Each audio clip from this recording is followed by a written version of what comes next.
दोस्तों, हम आ गए हैं फिर से एक न्यू कहानी को लेके। दोस्तों, आज की कहानी है कौवा और कोयल की कहानी। दोस्तों, एक समय की बात है। एक घने जंगल में एक बड़ी सी पीपल के पेड़ पर एक कोयल और एक कौवा रहते थे। कोयल अपनी मधुर तान से सारा जंगल गूंजता था, जबकि कौवा अपनी चतुराई और तेज दिमाग के लिए जाना जाता था। दोनों की दोस्ती बहुत पुरानी थी, लेकिन कभी कभी उनकी बातें अलग हो जाती थी। एक दिन कोयल अपने प्यारे गीत गा रही थी। उसकी आवाज़ इतनी मीठी थी कि सारे जंगल में फैल गई थी। उसी समय कौवा ने सोचा कि कोयल की यह मधुर आवाज़ से भी अपने पक्ष में लाने का मौका हो सकता है। उसने योजना बनाई कि वह कोयल को अपनी सहायता के लिए राजी करेगा। कौवा ने कोयल से कहा, ये कोयल, तुम्हारी आवाज़ तो बहुत सुंदर है। अगर तुम मेरी मदद करोगी तो हम दोनों मिलकर जंगल में और भी सुंदरता बिखेर सकते हैं। मैं तुम्हें कई फलों के पेड़ों तक ले जाऊंगा, जहां तुम अपनी आवाज़ और भी सुना सकोगी। कोयल ने सोचा कि कौवा की यह बात सच में अच्छी हो सकती है। उसने सहमति जताई, ठीक है, मैं तुम्हारी मदद करूंगी।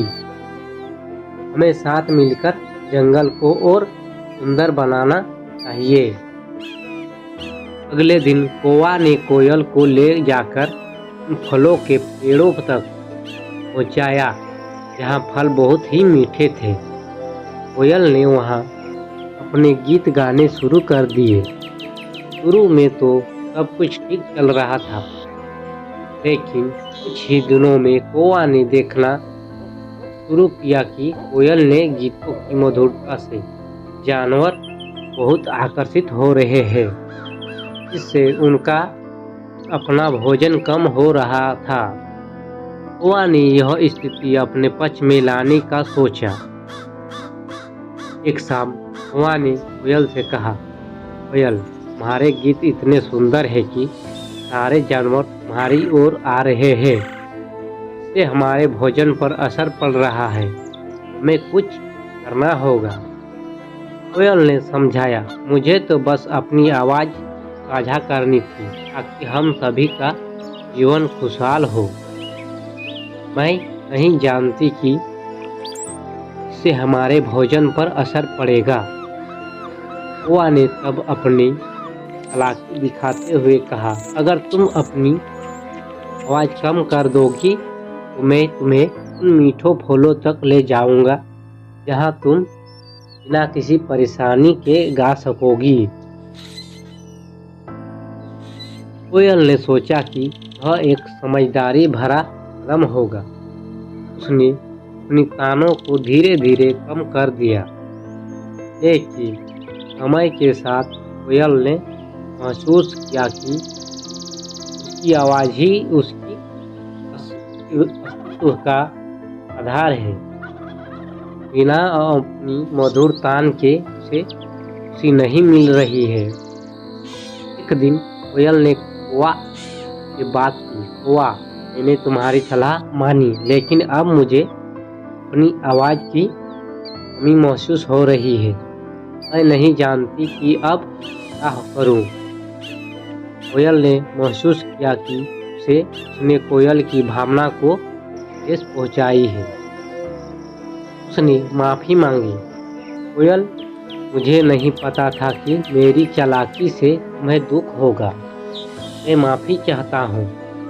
चलो फिर से साथ मिलकर काम करेंगे कि हम दोनों एक दूसरे की मदद कर सकें बिना किसी समस्या के। कोयल ने भी उसी से माफ़ी स्वीकार की और दोनों ने मिलकर एक नई योजना बनाई। तो कौवा और कोयल ने मिलकर जंगल में संतुलन बनाए रखा। कौवा ने अपनी चतुराई से कोयल की आवाज़ को बनाए रखने में मदद की, जबकि कोयल ने अपनी मधुर काम से सभी जानवरों को एक साथ लाने का काम किया। इस प्रकार कौवा और कोयल की दोस्ती और भी मजबूत हो गई। उन्होंने सीखा कि दोस्ती में समझदारी और एक दूसरे की भावनाओं का ख्याल रखना कितना महत्वपूर्ण होता है।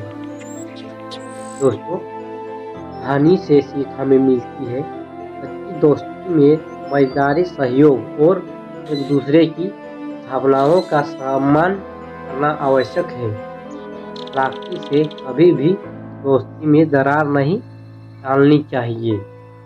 दोस्तों, कहानी अच्छी लगी है तो एक लाइक जरूर कर दीजिएगा। धन्यवाद दोस्तों।